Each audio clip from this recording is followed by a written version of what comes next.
President Biden was waiting for it, and he finally got it. What's that? The endorsement of the United Auto Workers Union. It happened before he addressed the organization's conference, and the president there said that Donald Trump stands against everything the UAW stands for. Let's talk about that and more other things. Joel Payne and Kevin Sheridan join me now at the table. Joel is a CBS News political contributor. Kevin previously served as a spokesperson for the RNC and as a senior advisor to the Romney-Ryan 2012 presidential campaign. Kevin, as the resident Republican at this table, is this race for the Republican nomination in 2024 over, near over, or still open? I think near over. I think it remains to be seen if Nikki Haley actually goes through with the next 4 weeks of getting pummeled by insults by Donald Trump.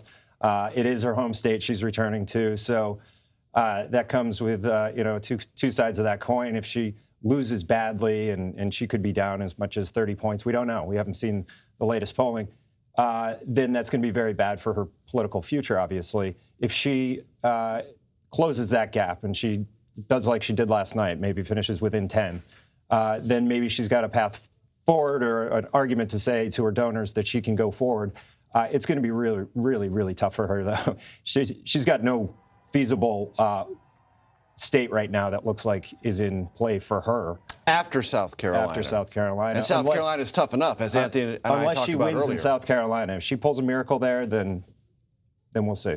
Joel, what do you make of, and I know that's the laziest question, I apologize profusely for phrasing it that way. Talk to me about what you take away from President Biden's write-in victory last night and where he stands with the UAW endorsement. I think what it shows is that when it matters, that President Biden knows that his coalition can come together for him.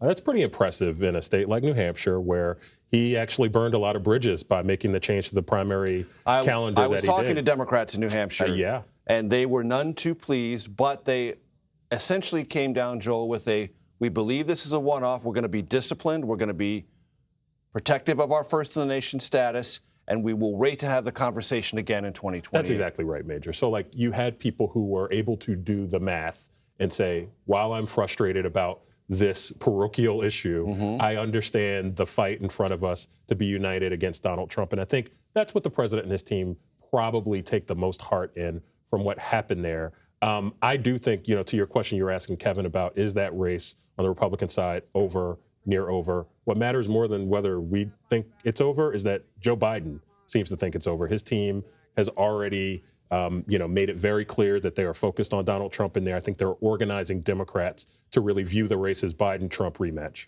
Kevin, you mentioned something about Nikki Haley's political future. It seems to me she's already decided that she's running in this race. This is her one chance. And the idea of a long-term Republican future has only one answer for her: winning this contest, as hard as that may be, and not calculating in ways like Ron DeSantis or Tim Scott did. Would you agree with that? Yeah, in the current iteration of the Republican Party, you wouldn't see. It's hard to see a Reagan-Bush reconciliation ticket or something like that. The runner-up in Republican presidential primary races generally has a very good chance to become the next candidate.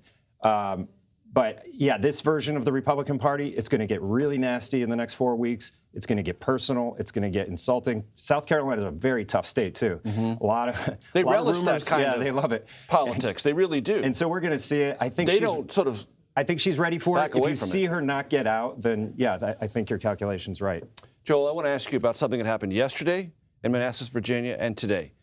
Both events, these are key constituencies and big profile messaging events for the President of the United States, interrupted repeatedly over the President's posture on Israel and the war against Hamas in Gaza. This is now becoming a public part of the conversation. How potentially damaging is it? Look, it's obviously what you wouldn't want. It's not preferable. Emotions are high on this, and I would say rightfully so. It's really upsetting, the scenes that we see from what's happening in Gaza. I think that what the Biden folks are going to do, and I think it's like this with every other issue, it's contrast. The only way that President Biden wins this discussion is if he puts this as a contrast frame.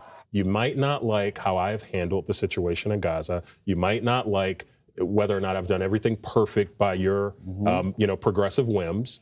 But there's a guy who's trying to come back to the White House who is going to pour lighter fluid on the But let me situation. ask you It's going to this, make it Joel. worse, and that's what they're going to do. Do you think there is something that the campaign of the White House affirmatively ought to do? Because many of these are young progressives, and one of the constant themes of their lives is, I want to be heard. Yeah. Do you think the campaign of the White House should do something to indicate that they're being heard, brought in, conversed with, something they haven't done yet?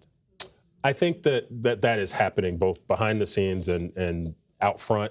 The president actually lately, if you just look at some of the reporting, has been more willing to put some distance between himself and Bibi Netanyahu and the Israeli government. And I think I wouldn't be surprised if you saw even more space between what the president's position is and what the more pro-Israel position is. I know you want to jump in. Let's not forget where the Democratic National Convention is this year, Chicago. These protests have a very good chance of spinning out of control. And you could see a 1968 on the streets. I mean, these people are mad. They're going to organize. They're going to be there. All conventions have gotten crazy with Antifa on the streets, with just mass protests.